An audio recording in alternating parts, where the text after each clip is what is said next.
সবাইকে নমস্কার জানিয়ে বলছি, প্লিজ দয়া করে কেউ কাউন্টিং এজেন্টরা এবং প্রার্থী ক্যান্ডিডেটরা তারা ভোটিং এলাকা ছেড়ে আসবেন না। স্ট্রং রুমে যেখানে কাউন্টিং হচ্ছে, মানে সেন্টারে, সেখান ছেড়ে কেউ আসবেন না। এটা বিজেপির প্ল্যান। প্রথম 2-3 রাউন্ডে আমি কালকে থেকেই বলছি যে ওদেরগুলো আগে দেখাবে, আমাদেরগুলো পরে দেখাবে। এবং অনেক জায়গায় 2-3 রাউন্ড কাউন্টিং করার পরে প্রায় 100টা জায়গায় কাউন্টিং বন্ধ করে রেখে দিয়েছে। এবং কল্যাণীতে ধরা পড়েছে 7টা মেশিন, যেখানে কোনো মিল নেই। এটা টোটাল ফোর্সফুলি সেন্ট্রাল ফোর্সকে দিয়ে চারিদিকে তৃণমূল কংগ্রেসের উপর অত্যাচার করছে, অফিস ভাঙছে, জোর করে দখল করছে।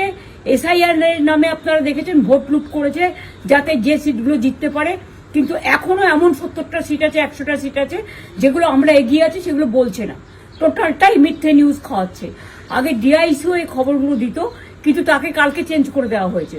টোটালটাই ইলেকশন কমিশন নিজের ইচ্ছে মতো খেলছে, এবং সাথে কেন্দ্রীয় বাহিনীকে নিয়ে। এবং আমাদের পুলিশরা টোটাল মাথা নত করে কেন্দ্রীয় বাহিনীর আন্ডারে কাজ করছে। সুতরাং আমি আমাদের কাউন্টিং এজেন্টদের, আমাদের সমস্ত পার্টির কর্মীদের বলবো, অত মন খারাপ করার কারণ নেই। আমি বলেছিলাম সূর্যাস্তের পরে আপনারা জিতবেন। 3 রাউন্ড 4 রাউন্ড কাউন্ট হলেও এটা 14 রাউন্ড থেকে 18 রাউন্ড কাউন্ট হয়, তখন আপনারা জিতবেন। Wait and see, watch. আমরা সবাই আপনাদের সাথে আছি, আপনারা কেউ ভয় পাবেন না, নিশ্চিন্তে থাকুন। আমরা বাঘের বাচ্চার মতো লড়াই করে যাবো।